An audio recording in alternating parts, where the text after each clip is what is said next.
এখানে না তোর মাঠের ছবি সরকারের পক্ষ থেকে লাল গোলাপ শুভেচ্ছা, একদমারের পক্ষ থেকে শুভেচ্ছা শুভেচ্ছা, লাল গোলাপ শুভেচ্ছা শুভেচ্ছা শুভেচ্ছা, আমাদের পক্ষ থেকে লাল গোলাপ শুভেচ্ছা, অন্তরবাসীর পক্ষ থেকে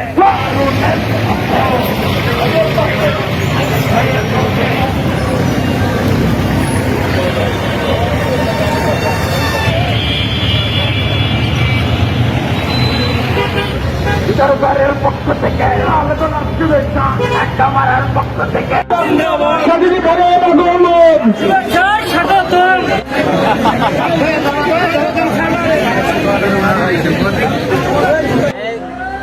একটা জিনিস মনে রাখবেন, নেতাকে যদি আপনারা মাথায় উঠান তাহলে নেতারা আপনাদেরকে নিচে নামায় ফেলবে। এই জন্য সাধারণ জনগণের সাথে নেতার সম্পর্ক হবে ভাইয়ের সম্পর্ক, সহযোদ্ধার সম্পর্ক। এতদিন ধরে আমরা এই বাংলাদেশে তেল দিতে দিতে হাসিনাকে শেষ পর্যন্ত খুনি হাসিনা বানিয়ে ফেলেছি। এই যে হাসিনা খুনি হাসিনা হলো, দোষ কিন্তু তার একা না, তার পুরো বাংলাদেশের যত নেতা কর্মী তাকে প্রশ্নের উপরে রেখেছিল যে সবাইকে প্রশ্ন করা যাবে, সবাইকে কথা শোনানো যাবে, হাসিনাকে প্রশ্ন করা যাবে না। হাসিনাকে যদি কেউ প্রশ্ন করেছে তাকে রাজাকার ট্যাগ দিয়েছে, শিবির ট্যাগ দিয়েছে, এরকম অসংখ্য ট্যাগ দিয়েছে।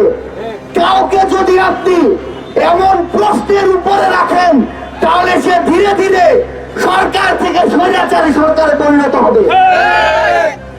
এই হাসিনা বিগত 16 বছরে যারা ভুক্তভোগী ছিলেন তারা বলতে পারবেন, প্রত্যেকটা সরকারি অফিস, থানা হোক, ওই ভূমি অফিস হোক, হাসপাতাল হোক, প্রত্যেকটা জায়গায় দুর্নীতি, ঘুষ, লুটপাট, টেন্ডার এসব চালিয়েছে।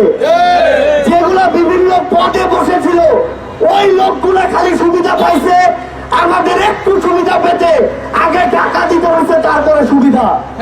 কিন্তু এই জিনিসগুলো তো সরকারের টাকায়, মানে জনগণের ট্যাক্সের টাকায় চলে।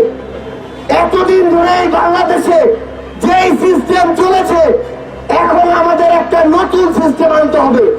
কোন নেতা যদি একটা বয়স্ক ভাতা কার্ডের জন্য 500 টাকা চায়, ওই নেতার মুখে আগে থুতু ছিটিয়ে দিত।